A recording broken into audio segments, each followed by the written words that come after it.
চাই না এই প্রজন্মের যারা আছি এই জুলাইকে কেন্দ্র করে নতুন করে ব্যবসা শুরু হোক।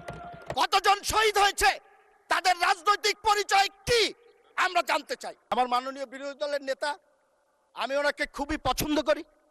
খুব সুন্দর কথা বলেন, আদবের সাথে কথা বলেন। ওনার অঙ্গভঙ্গি, ভাষা ব্যবহারের যে বিষয়টি, সেটি অনুকরণ করার মতো। আমার সাথে যতদিন দেখা হয়েছে লবিতে, আমি ওনাকে সালাম দিয়েছেন। আমাকে হয়তো উনি ব্যক্তিগতভাবে চেনেন না, বাট আমি ওনাকে খুবই পছন্দ করি। কিন্তু গত 14 এপ্রিল 2026 তারিখে একটি অনুষ্ঠানে উনি বলেছেন, আমি তাকে দোষারোপ করছি না, আমি যা জানার জন্য মাননীয় স্পিকার আপনার মাধ্যমে।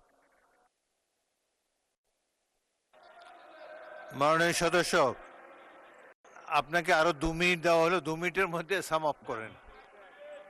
মাননীয় স্পিকার, আর একটু বাড়িয়ে দেওয়া হোক। সময় তো দেয় আপনাদের হুইপরা, বাড়ানো কমানো সব মাননীয় তাদের স্পিকার, হাতে। উনি বলেছেন প্রোগ্রামটিতে, আমি পত্রিকার রিপোর্ট দেখে বলছি, আমি দেখাতে পারবো। 14 এপ্রিল 2026, 1400 শহীদের মধ্যে 1200 শহীদের বাসায় যাওয়ার সৌভাগ্য আমার হয়েছে। এখন মাননীয় স্পিকার, সরকারি গেজেট 844 জনের, উনি 1400-র মধ্যে 1200-র বাসায় কিভাবে গেল, এটা তো আমি বুঝতে পারতেছি।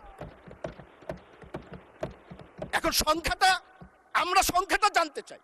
উনি যদি যেয়ে থাকেন কোনো আপত্তি নেই, আলহামদুলিল্লাহ, কিন্তু আমরা প্রকৃত সংখ্যাটা জানতে চাই। আজকে জুলাই আন্দোলন হয়েছে 1 বছর 2 বছর হয় নাই। এখনই স্মৃতির বিস্মৃতিতে অনেক কিছু হারিয়ে যদি যায়, 10 বছর 20 বছর পরে এই ইতিহাস বিকৃতি কোথায় গিয়ে পৌঁছবে? মুক্তিযুদ্ধকে নিয়ে যে ধরনের একটি ব্যবসা, এই মুক্তিযুদ্ধের চেতনা নিয়ে যে ব্যবসা আমরা দেখেছি গত 54 বছর, আমরা চাই না এই প্রজন্মের যারা আছি এই জুলাইকে কেন্দ্র করে নতুন করে ব্যবসা শুরু হোক। এই ব্যবসা বন্ধ করার জন্য প্রকৃত ইতিহাস, কতজন শহীদ হয়েছে, তাদের রাজনৈতিক পরিচয় কি আমরা জানতে চাই। আমরা তো রাজনৈতিক পরিচয়ের কথা বলেছি। এবং উনি আরেকটি কথা বলেছেন, আমার মাননীয় বিরোধী দলীয় নেতা, শহীদরা সবাই শিক্ষিত ছাত্র বা রাজনীতিবিদ নয়, তারা খেটে খাওয়া মানুষ, সাধারণ মানুষ। ভালো কথা,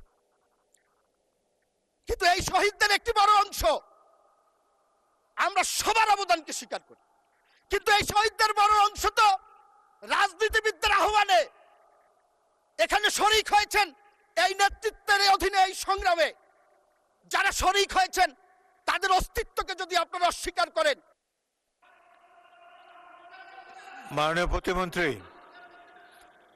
প্রতিমন্ত্রী 2 মিনিটে শেষ করেন এবার, ফাইনালি ক্লোজ। থ্যাংক ইউ মাননীয় স্পিকার। তাদের অস্তিত্বকে যদি আমরা অস্বীকার করি, তাহলে শহীদদের উপরে এবং যারা আহত হয়েছেন তাদের উপরে আমার মনে হয় একটু অবিচার হয়ে যাবে।